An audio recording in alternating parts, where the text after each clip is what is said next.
رملة حسن من فنلندا، وتقرأ برواية حفص عن عاصم.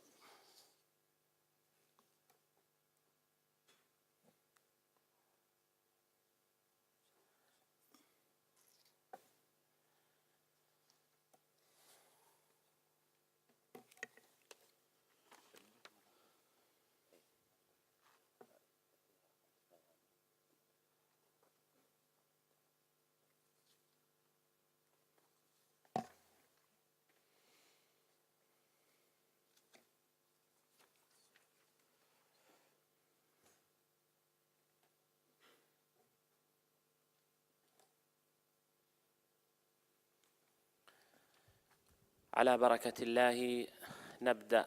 السؤال الأول: اقرأي من قوله تعالى: أعوذ بالله من الشيطان الرجيم، بسم الله الرحمن الرحيم. يوم يجمع الله الرسل فيقول ماذا أجبتم.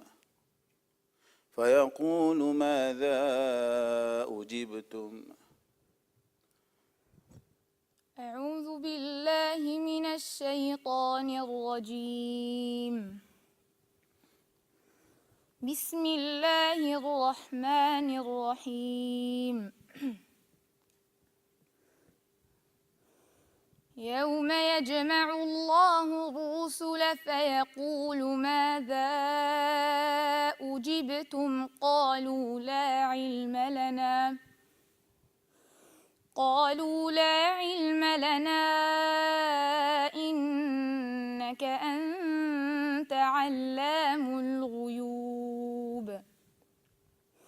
إذ قال الله يا عيسى ابن مريم اذكر نعمتي عليك وعلى والدتك إذ أيدتك بروح القدس تكلم الناس في المهد وكهلا، وإذ علمتك الكتاب والحكمة والتوراة والإنجيل،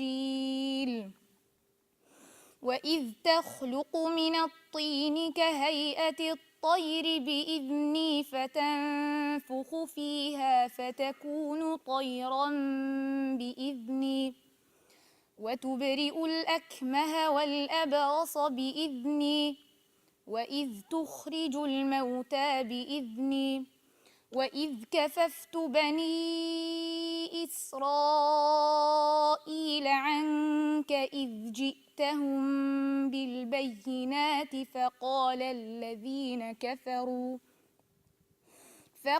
الذين كفروا منهم إن هذا إلا سحر مبين. وإذ أوحيت إلى الحواريين أن آمنوا بي وبرسولي قالوا آمنا واشهد بأننا مسلمون. إذ قال الحواريون يا عيسى ابن مريم هل يستطيع ربك أن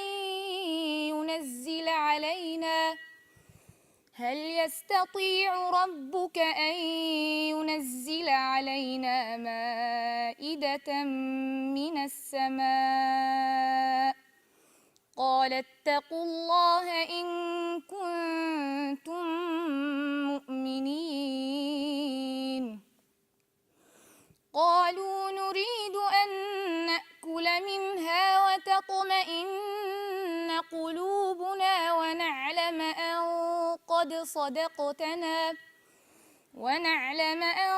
قد صدقتنا ونكون عليها من الشاهدين. حسبك.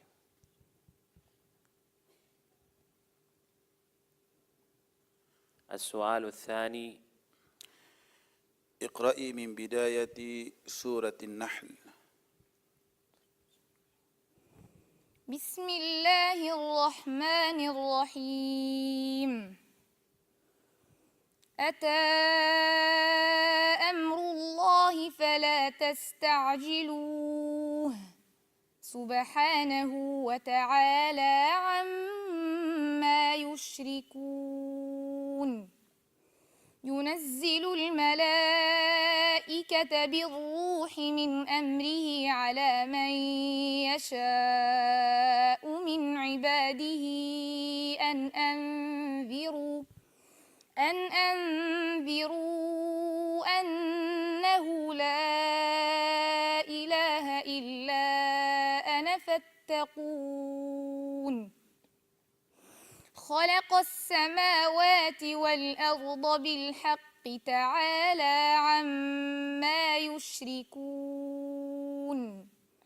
خلق الإنسان من نطفة فإذا هو خصيم مبين والأنعام خلقها لكم فيها دفء ومنافع ومنها تأكلون ولكم فيها جمال حين تريحون وحين تسرحون وتحمل أثقالكم إلى بلد لم تكونوا بالغيه إلا بشق الأنفس إن ربكم لرؤوف رحيم والخيل والبغال والحمير لتركبوها وزينة ويخلق ما لا تعلمون وعلى الله قصد السبيل ومنها جائر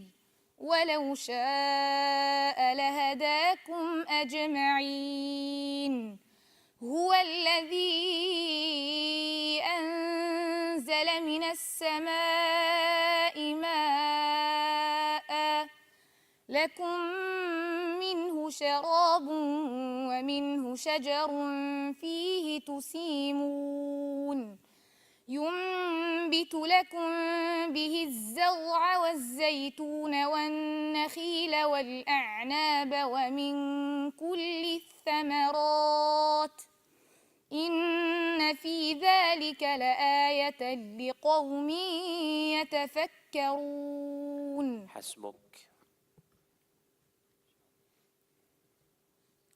السؤال الثالث: وما كان لبشر أن يكلمه الله إلا وحيا أو من وراء حجاب. أعوذ بالله من الشيطان الرجيم. وما كان لبشر أن يكلمه الله إلا وحيا أو من وراء حجاب أو يرسل رسولا فيوحي بإذنه ما يشاء إنه علي حكيم. وكذلك أوحينا إليك روحا من أمرنا ما كنت تدري ما الكتاب ولا الإيمان ولكن جعلناه نورا نهدي به من نشاء من عبادنا وإنك لتهدي إلى صراط مستقيم صراط الله الذي له ما في السماوات وما في الأرض ألا إلى الله تصير الأمور.